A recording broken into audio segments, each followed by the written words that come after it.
네, 그 앞에서 교육공학적인 지식의 특징을 문제 해결, 그 다음에 여러 가지 과학적인 지식을 활용을 한다는 것, 그 다음에 체계적인 적용이다. 이 세 가지 특징을 가지고 있는 것이 교육공학의 학문적인 특징이자 지식의 특징이다라고 말씀드렸습니다. 그러면 그 교육공학이 그런 특징을 가지고 보여주는 지식의 적용 사례가 있을 터인데 그것을 우리는 크게 매체를 효과적으로 활용하는 데 쓸 수 있는 지식, 교수학습 과정안을 만드는 데 사용할 수 있는 지식, 그 다음에 실제로 교수 설계를 할 때 사용할 수 있는 지식, 이런 것들을 좀 중심으로 살펴보도록 하겠습니다. 자, 드디어 이제 교육공학적인 지식에 가장 대표적으로 알려져 있는 매체를 활용, 특히 여기에 보면 매체를 우리가 지금 아까부터 효과적으로 활용한다라는 말을 하는데 그 효과적으로 활용하기 위해서는 그냥 활용해서는 안 되고 체계적으로 활용해야 된다는 말로 이렇게 연결이 될 수 있습니다. 그러면 체계적으로 활용한다는 말, 아까 우리가 잠깐 얘기했지만 가장 핵심이 뭐라고 했습니까? 단계별로 한다라는 말을 했죠. 이 단계별로 한다라고 하는 그것을 가장 전형적으로 보여준 게 바로 이 assure 모형, 여기 보면 ASSUR인데요. assure라는 실제로 영어 단어가 있습니다. 많이 쓰는 단어는 아니지만 어떤 것을 확실하게 하다라는 뜻으로도 실은 있는데 이걸 만든 것은 이제 교육공학의 대표적인 학자로서 하이니라든지 몰렌다라는 이런 학자들이 인디아나 대학교 중심으로 있는데요. 이분들이 이제 한 90년대 중심으로 해서 이 모형을 정립해서 계속 확대하고 있고 약간 간단하기 때문에 지금까지도 사람들한테 이제 널리 알려져 있습니다. 앞 글자를 딴 겁니다. A는 학습자 분석해야 된다. S는 목표를 스테이트, 진술해야 된다. 또 S는 관련된 적절한 미디어나 머티리얼을 선택해야 된다. 셀렉트 해야 된다. U는 유틸라이즈 하는데 미디어와 머티리얼을 적절하게 활용해야 된다. 그 다음에 R은 require에서 요구한다. 무엇을? 학습자의 참여를 요구해야 된다. E는 evaluate하고 revise 해야 된다. 고쳐야 된다는 거죠. 자, 여기 보시면 우리가 좀 직관적으로 이해를 다 할 수 있습니다. 뭐 학습자가 누군지, 뭘 공부를 해야 될지, 그 다음에 관련된 매체를 선정해야 된다. 뭐 이런 것들을 우리가 이해할 수 있죠. 나중에 우리가 좀 디테일하게 살펴보겠지만 여기서 이제 한 가지 다음에도 우리가 이야기를 하겠지만 바로 이런 부분이 있습니다. 이 부분이 지금 가장 일반적인 매체 활용을 하는 사람들과 교육공학적인 매체를 활용을 해야 된다는 사람들과 차이가 있는데 바로 매체를 보여줄 때 그것을 설명하는 대로만 쓰는 것은 매체를 효과적으로 쓰는 게 아니다. 그 매체를 통해서 어떤 특정한 걸 보여주고 바로 무엇을 해야 된다. 학습자의 참여를 유도할 수 있는 예를 들어 질문이라든지 그룹별 활동 이런 걸 해야 된다는 겁니다. 그죠?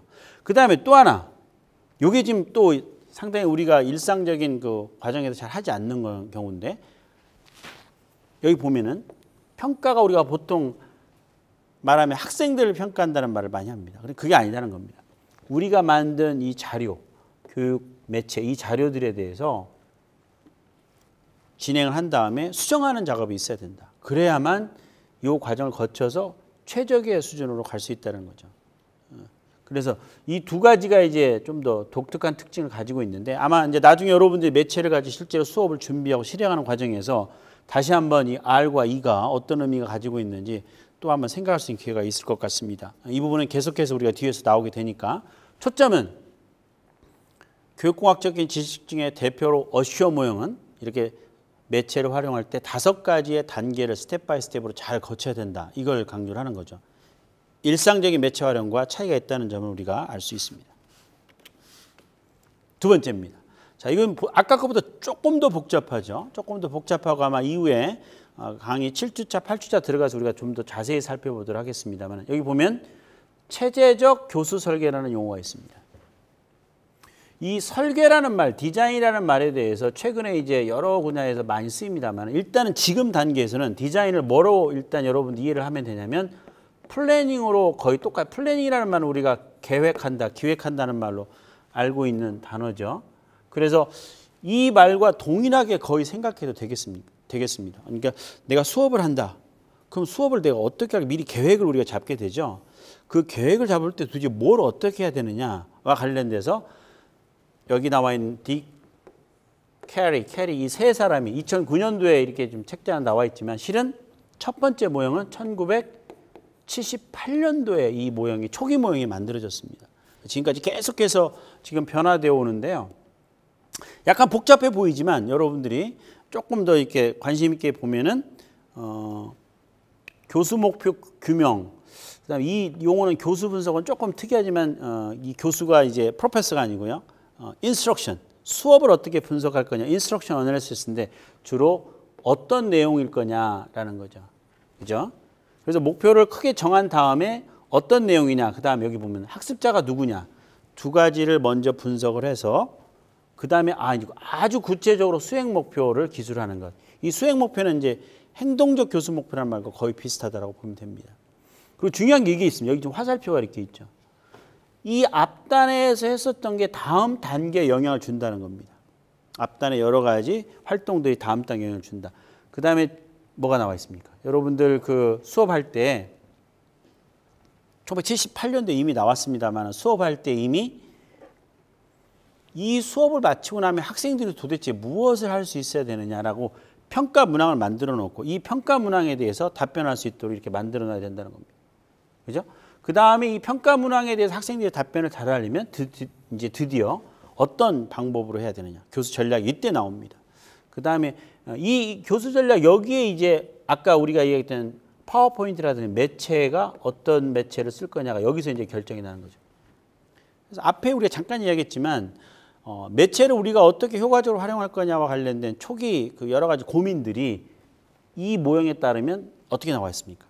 매체 활용하는 것 그 자체가 중요한 게 아니다. 이미 앞단에서 학생들이 누구고 어떤 내용으로 가르칠 건지 이런 것들이 잘 나와야 이게 의미가 있다. 이런 것을 이제 주장하는 거죠. 그 다음에 본격적으로 이제 프로그램을 만들어서 실시하고 그 다음에 여기 보면 형성평가라는 게 있습니다. 여러분들이 잘 알고 있는 그 포머티브 이밸루에이션과 약간 다릅니다. 보통 우리가 형성평가 그러면 수업을 하면서 학생들이 어떻게 하는지를 이렇게 본다라는 뜻으로 많이 평가의 개념을 생각하죠. 그래서 이제 마치 수업을 조정할 수 있는 것처럼 생각을 합니다. 그것도 맞는 형성평가 의미를 적용한 거라고 볼 수 있겠습니다. 그러나 실질적으로 형성평가는 원래 초기 개념은 수업과 관련돼서 내가 만든 수업이 정말 작동하는지를 학생들로부터 이렇게 의견을 들어보는 것도 형성평가의 원래 개념입니다.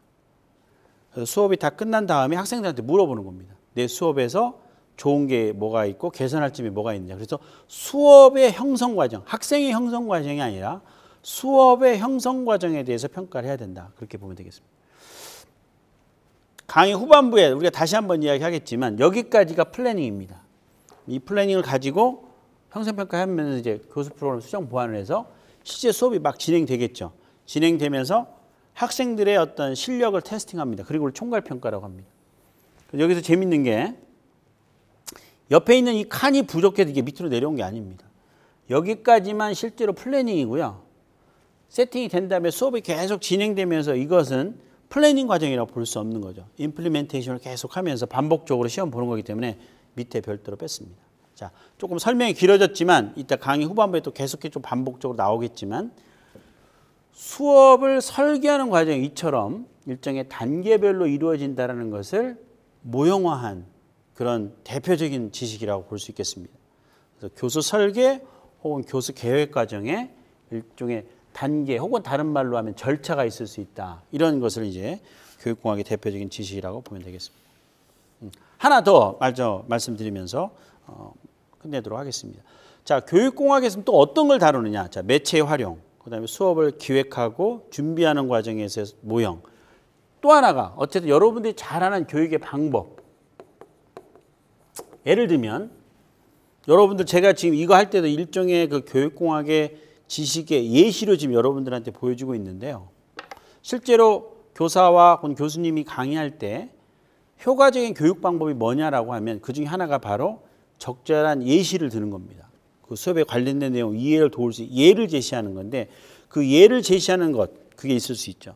또 하나는 계속 듣는 것보다는 학생들의 의견을 말하는 이런 질문과 활동을 좀 적절하게 연결시키는 그런 과정이 필요하다는 말들을 합니다. 자, 예시, 적절한 질문과 참여 이런 방법도 있을 수 있겠죠. 근데 이런 두 가지 방법 말고도 또 다른 몇 가지 방법들이 있어야 됩니다. 예를 들어서 우리가 뭘 오늘 배우려고 하는지 교수 목표를 학생들과 같이 공유하는 것도 중요하죠. 벌써 또 3가지 이야기했죠. 그럼 점점 더 나올 겁니다. 이렇게 어떤 수업을 전개할 때 우리가 따져야 될 어떤 교육 방법들이 한두 가지가 아니고 몇 가지가 같이 움직여야 됩니다. 그런 것들을 바로 어떻게 가르칠 거냐와 관련돼서 이렇게 한두 가지가 아닌 몇 가지 것들을 동시에 잘 따지는 그런 지식이 나와야 된다. 다시 말하면 설명을 아주 열정적으로 잘하면 된다. 그 정도는 아니다라는 거죠. 어떻게 설명할 거냐 관련된 지식들을 전체적으로 포함하고 그걸 우리가 여기 처방, 영어로는 여러분 약국에 가면 많이 듣는 프리스크립션입니다. 그러니까 병이 났을 때 가서 약을 탈 때 의사께서 이렇게 처방을 해주죠. 우리 이걸 약간 해석하면 교육에서도 마찬가지라는 겁니다. 뭐 병은 아니지만 어떻게 수업을 할 거냐 관련돼서 지금 관심이 많습니다. 그러면 이렇게 하면 하세요라고 하는 처방이 있고 그 처방을 반영해서 자기가 수업을 준비하는 경우. 그때 이제 이런 처방적인 특징을 가지는 교수 이론들이 그냥 단순히 설명하는 학습 이론과 비교돼서 나올 수 있는데요. 그런데 로버트 가네의 수업의 사태, 영어로는 Events of Instruction의 그런 이론도 있고요. 켈러의 악스 이론, 이거는 Attention, Relevance, Confidence, Satisfaction의 약자인데요. 딱 보면 뭘 것 같습니까? 바로 학습자가 흥미를 잃지 않고 계속 공부할 수 있는 모티베이션을 확보하기 위해서는 주의 집중하고 뭐 관련성을 이야기하고 만족감을 느끼게 하고 어떤 여러 가지 다양한 자신감을 가져야 된다. 컨피던스 뭐 이런 것들이 이제 있게끔 수업을 설계해야 된다라는 그런 이론이 있을 수 있습니다. 이것도 나중에 우리가 좀 배우도록 하겠습니다. 그 다음에 또 하나가 이제 이런 이론들과 좀 다르게 라이귤러스라는 사람은 어떤 종류의 수업이냐, 개념을 가르치는 거냐, 원리를 가르치는 거냐 이런 거에 따라서 다르게 교수 전략이 있을 수 있다. 이런 부분을 이야기했고요. 그 다음에 아까 우리가 나중에도 계속 이게 다룰 어떤 학습자 중심의 어떤 프로블럼 베이스 러닝이라든지 또는 학습자가 특정한 골, 이것도 이제 프로블럼과 거의 비슷한데요. 어떤 목적을 해결하는 그런 과정에서 지식에 보다 더 지식 구성 과정에 참여할 수 있다라고 하는 그런 목적을 달성하는 과정을 도와줄 어떤 상황, 시나리오가 있어야 된다. 이런 또 GBS라는 그런 모형도 있습니다. 나중에 이제 뒷부분에 가서 우리가 살펴보도록 하겠습니다. 초점은 이렇게 처방적인 성격이 지금 여기 나와 있는 많은 것들이 강의 후반부에서 다루겠지만 어떻게 수업을 설계할 거냐 관련돼서 조금 과장되게 말하면 1부터 A부터 G까지 전체를 다 이렇게 포함시키려고 했던 겁니다. 그냥 한두 가지만 이렇게 제안하는 게 아니고 그런 종류의 그런 의미에서 이런 처방적인 교수 이론을 우리가 뒷부분에서도 다뤄보도록 하겠습니다. 그래서 마지막으로 지금 우리가 이번 장에서 다루었던 것은 교육공학이라는 게 어떤 건지를 그 공학의 시청각 교육에서 공학으로 넘어가는 그런 과정을 중심으로 해서 문제 해결, 그다음에 과학적인 지식의 체계적인 적용 이런 특징으로 좀 살펴봤고요. 그 지식의 사례들로 매체의 어떤 체계적인 활용은 워시오 모형이라든지 교습 설계 혹은 플래닝 과정의 어떤 그런 체계적 교수 설계 모형, 그다음에 간의 수업의 사태와 같은 교수 이론들 이런 것들이 교육공학적 지식에 해당되는 것이라고 말씀드렸습니다. 네, 이상입니다.